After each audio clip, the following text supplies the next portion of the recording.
प्यार, धोखा और फिर कत्ल। प्रेमी ने ही रची अधिवक्ता आराधना सिदार की मौत का खौफनाक साजिश। जी हां, रायगढ़ के कटेल टिकरा जंगल में नग्न अवस्था में मिली अधिवक्ता आराधना सिदार की हत्या की गुत्थी पुलिस ने सुलझा ली है। इस सनसनीखेज मामले में पुलिस ने मृतका के प्रेमी लोकनाथ पटेल को गिरफ्तार किया। नमस्कार, आप देख रहे हैं आरएनएस न्यूज। मैं हूं अभिनय त्रिपाठी।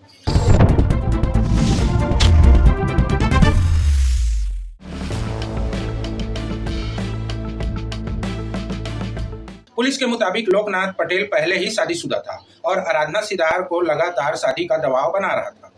इससे परेशान होकर आरोपी ने आराधना को मंदिर घुमाया, फिर लाज में रुका और अगले दिन सुनसान जंगल में ले जाकर गला दबाकर उसकी हत्या कर दी।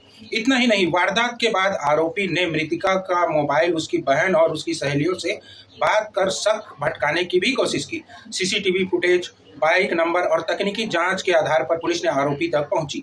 एसएसपी शशि मोहन सिंह ने पूरे मामले का खुलासा करते हुए बताया कि आरोपी से मोबाइल, कपड़े और अहम सुराग साक्ष्य बरामद कर लिए गए हैं। आराधना सिदार की हत्या की गुत्थी रायगढ़ पुलिस के द्वारा सुलझा लिया गया है और इसमें जो आरोपी है लोकनाथ पटेल, जो कि शक्ति जिला का रहने वाला है और चारपारा इसके गांव का नाम है। जो कहानी सामने आई है उसके हिसाब से इसका फेसबुक के द्वारा आराधना के साथ दोस्ती हुई थी और दोस्ती जो है प्यार में बदल गया और ये लोग आपस में बातचीत करने लगे, मिलने जुलने लगे।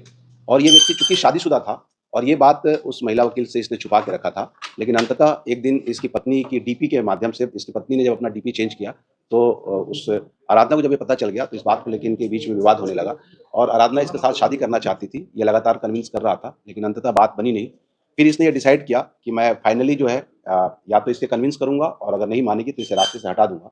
उसी कड़ी में घटना दिनांक को ये रायगढ़ में, चूंकि ये रहती थी लड़की, वहां पर पहुंचा और उसकी बुआ की लड़की भी आई थी। इस दोनों को लेके बाइक में निकला, बुआ की लड़की को केवड़ाबाड़ी बस स्टैंड में बिठा दिया और वहां से मृतिका को अपनी गाड़ी में लेकर यहाँ से जंगल के रास्ते से घूमते हुए ये शक्ति पहुंचा। वहाँ गुप्ता लॉज में ये लोग नाम बदल के पति पत्नी के तौर पर अपना एंट्री कराए और वहाँ पर रुके।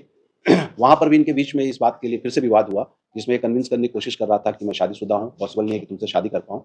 लेकिन लड़की ने इसको इसके कहे के अनुसार दबाव डाला और तब इसने डिसाइड कर लिया और ये लड़की को लॉज में छोड़ के वहीं से दुकान से जाकर सब्जी काटने वाली चाकू खरीद के ले आया और रात में लड़की के साथ में ये रहा और सुबह 5:30 बजे लड़की को लेके ये पुनः इधर ही के जंगल में आ गया, कुंजीपत्रा थाना क्षेत्र के जंगल में। क्योंकि यहाँ पे पहले ये प्लांट में काम करता था तो यहाँ के जंगल से ये अनभिज्ञ नहीं था, इसलिए इससे पूरा आइडिया था और जंगल में ले गया वहाँ पर और ले जाकर लड़की के साथ एक बार फाइनल बात किया, जिससे बोला कि पॉसिबल नहीं है, हम दोस्त की तरह ही रहते हैं। बट अंततः लड़की नहीं मानी।